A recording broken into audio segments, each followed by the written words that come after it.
pag-guide, pag-prayers din sa aming family. Wala ko din kalipad. Despite this, kami kalipad man sa hatag sa pasalamat sa inyo. We know, hindi mo ma-hard, nag-patayon din sa pag-usama ulit din. So, thank you so much, Paz. God bless and may mga madugay din sa atin. Hug!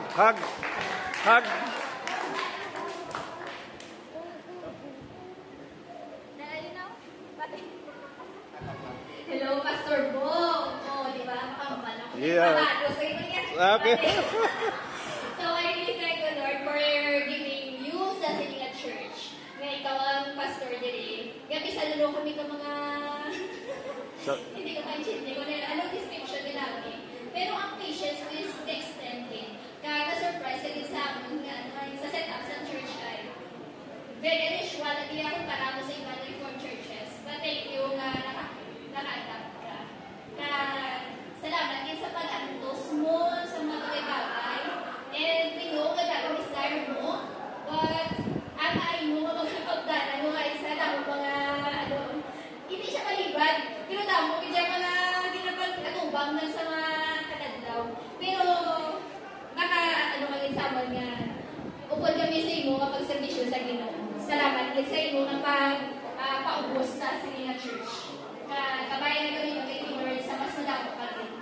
Thank you so much. Patanda ka rin naman. Hindi ka mabanos. Ay, pasa kung may tumonte ng mutes. Kaya sa ng mutes man. Oo. School. So, buong nga, hindi na ko mag-grade siya. Eh, sa una yan, nag-grade-an pa na yan mo. So, si Pastor Bong, nagtandog sa ako nga nagsuon diri sa nanong taka sinisig ba na tas ante at sila ya maybe material things nakaki natural na yung mga obrata mo pero may dati kami na ya section or dimension sa among heart nga hindi labot sinalihan mga material na so kulit ako isa nabagting rin mention si Pastor Bong so about nga why sa babaw ko na nga tigo man ta no kaya dongs na dongs sulit-sulit niya na I appreciate nga ginambalita kung ano ginang tuod kagway niya gina-exert niya kung gilingon kaya nga mabala nung ginabarinot pag nagipasubong makasasalat man may witness man siya atong witness man so nagpasalamat ako sa Diyos hindi kay Pastor Bong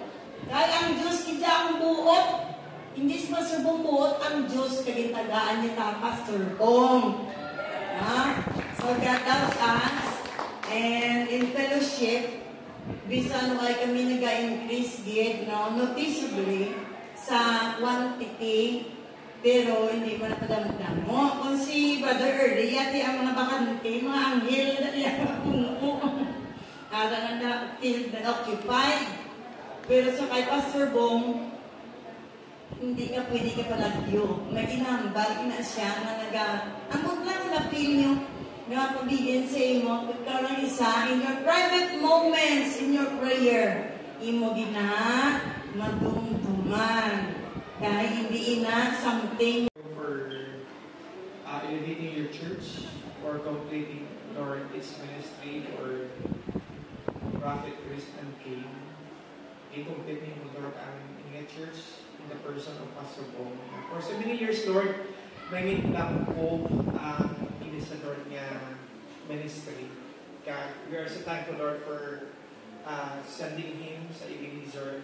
Ang ibang Lord ay naka-surprise.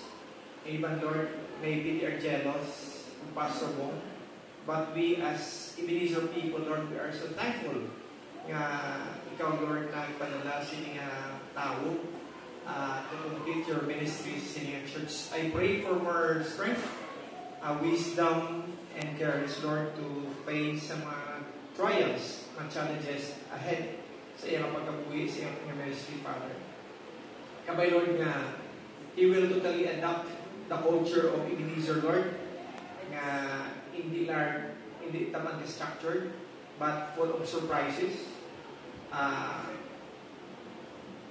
Voluntarism, Father God, nga unlike sa ibang mga churches nga tamang structure, But Lord, we know nga you are doing things in many ways in a different manner, sa mga ecclesias, sa mga simbahan, But we're thankful nga you give him to us, Lord, nga to be partner, to be your under shepherd sa sining church, Kaya kumalo kami, Lord, nga you are the great shepherd, and Pastor Bong is your other shepherd. So bless him and continue to work your ways in him. Nga mag-mold ko siya, Lord, nga to be a better pastor. Again, Father God, thank you nga this day we can give him the appreciation nga naging part sa mga church. And Father, we are so thankful